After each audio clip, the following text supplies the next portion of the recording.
Bismillahirrahmanirrahim. Assalamualaikum warahmatullahi wabarakatuh. Alhamdulillah wassalatu wassalamu ala Rasulillah wa ala alihi wa ashabihi ajma'in wa ba'd. Para pendengar yang dimuliakan Allah Subhanahu wa taala, kali ini kita memasuki bulan suci Ramadan dalam keadaan duka dengan masih wabahnya virus corona yang melanda berbagai dunia termasuk di kita. Tapi tentunya jamaah rahimakumullah dan para pendengar, suasana ini tidaklah membuat kita berduka cita terus menerus. Tapi kedatangan Ramadan ini hendaknya memberikan satu suasana baru bagi kita orang-orang yang beriman. Betapa tidak bulan Ramadan yang akan segera datang ini adalah bulan yang penuh dengan kelebihan, keistimewaan dan keagungan. Bulan yang sangat dinanti-nantikan oleh setiap orang yang beriman, karena Allah Subhanahu wa taala di setiap tahunnya mengkhususkan satu bulan untuk hamba-hambanya yang beriman. Kita ikuti satu hadis Nabi sallallahu alaihi wasallam riwayat daripada Ibnu Khuzaimah dalam sahihnya yang menggambarkan betapa agungnya bulan Ramadan. Rasulullah bersabda, "Lau ya'lamul ibadu ma fi Ramadana latamannat ummati an takuna as-sanatu kulluha Ramadan." Sekiranya hamba-hamba faham apa kelebihan, keagungan, keutamaan yang ada pada bulan Ramadan, sungguh mereka berkeinginan agar seluruh bulan dalam setahun itu adalah bulan Ramadan. Maka tentunya tidak seluruh bulan itu adalah Ramadan, hanya satu bulan yang Allah Subhanahu wa taala beri kelebihan, keagungan, keutamaan yang tidak ada di bulan-bulan yang lain. Maka tentunya kehadiran Ramadan itu harus menjadi satu kebahagiaan bagi setiap orang yang beriman, karena kelebihan-kelebihannya tidak ada di bulan-bulan yang lain. Apa saja di antara kelebihan-kelebihannya mungkin sudah sering kita mendengar, tapi tidak mengapa kita ulang kaji. Dalam satu hadis khutbah Rasulullah sallallahu alaihi wasallam sampaikan di hari akhir daripada bulan Sya'ban ini bersumber daripada sahabat Salman Al-Farisi radhiyallahu anhu yang mengatakan, "Khatabana Rasulullah sallallahu alaihi wasallam fi akhir yaumin min Sya'ban. Faqala ya ayyuhan nas qad adallakum syahrun azimun mubarakun." Wahai sekalian manusia, telah datang kepada kalian bulan yang penuh dengan keagungan dan keberkahan. Apa saja keagungan dan keberkahannya?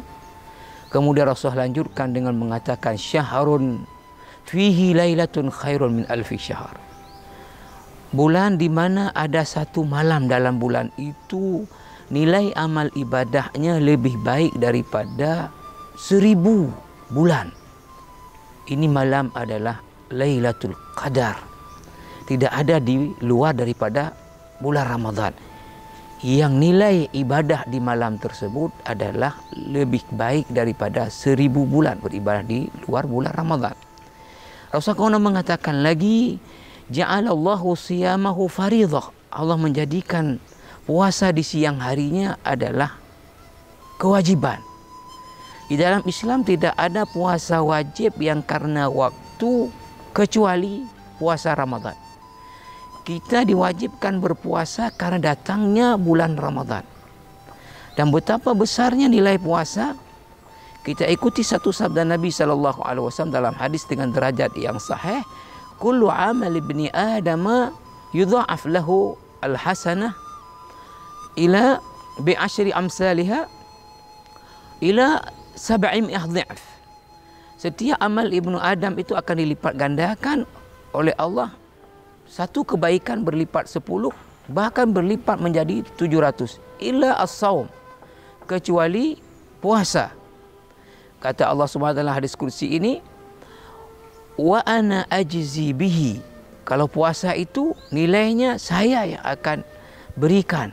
Kata para ulama, ini menggambarkan betapa tingginya nilai ibadah puasa sampai Allah mengatakan, saya yang akan memberi nilai akan ibadah puasa. Karena orang-orang yang puasa itu ia da'u ta'amahu wa syarabahu min ajli. orang meninggalkan tidak makan, tidak minum, kemudian juga syahwatnya, itu karena aku, kata Allah. Maka aku yang beri pahalanya. Yang berikutnya juga kata Rasulullah SAW, wa qiyama lailihi tatawwa, melakukan salat malam di bulan Ramadan adalah juga ibadah yang sangat-sangat disunatkan, yaitu salat tarawih. Maka tidak ada kesempatan kita mengerjakan tarawih nanti di luar daripada bulan Ramadan. Ditambah lagi kata Rasulullah, siapa yang memberi makan orang yang berbuka puasa, maka itu kana maghfiratan lidzunubihi wa itqa raqabati minan nar, menjadi keampunan bagi dosa-dosanya, pembebasan dia daripada neraka, walahu mislu ajrihi, dia dapat pahala lagi orang yang berpuasa, la yanqusu min ajrihi syai', orang yang puasa tapi tidak berkurang pahalanya. Ketika ada para sahabat yang merasa diri tidak mampu memberi makan kepada orang berbuka, lalu mengatakan, ya Rasulullah, laisa kulluna yajid ma yuftiru bihi as-sa'iman, tidak semua kita mampu memberi kepada orang yang berbuka, Rasulullah. Rasul mengatakan, yu'tillahu hadha thawaba, Allah beri pahala ini kepada orang yang memberi berbuka kepada orang dalam bentuk apa? Ala tamrah, walau sebiji korma, atau mazqah laban, atau sedikit susu, atau syurbah ma, atau seteguk air. Maknanya di sini apa? Bahwa bulan puasa ya membantu orang lain dengan kebaikan-kebaikan itu pahalanya luar biasa, terutama memberi makan kepada orang yang berbuka puasa. Ini diantara keagungan yang Rasulullah sebut di dalam hadis riwayat Ibnu Khuzaimah, Baihaqi dan Ibnu Hibban dari tadi Salman Al-Farisi. Tambah lagi banyak sekali hadis-hadis yang menjelaskan tentang keutamaan Ramadan, bahawa Ramadan adalah seperti kita ketahui syahrul Ramadan allazi unzila fihi al-Quran. Dalam Al-Baqarah 185, Al-Quran diturunkan di bulan Ramadan. Quran sebagai pedoman hidup kita umat Islam diturunkan di bulan Ramadan. Ini sebuah juga menunjukkan betapa agungnya bulan Ramadan ini. Maka oleh karena itu para pendengar yang mulia, dalam situasi wabah Covid ini tentu membuat kita semua bersedih, tapi kehadiran bulan Ramadan ini harus kita sambut dengan sukacita. Karena apa? Karena kedatangan bulan yang agung, bulan yang mulia, bulan yang penuh dengan keberkahan, ini harus membuat kebahagiaan dalam diri setiap orang yang beriman. Bila ada di antara kita yang tidak bahagia dengan kehadiran Ramadan, berarti ada yang perlu dikoreksi daripada keimanan kita, para pendengar yang mulia.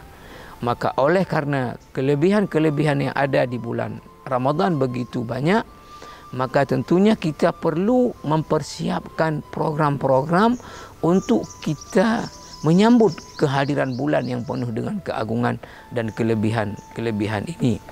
Mudah-mudahan Allah Subhanahu wa taala memberkahi kehidupan kita. Mudah-mudahan bermanfaat bagi semua kita. Wassalamualaikum warahmatullahi wabarakatuh.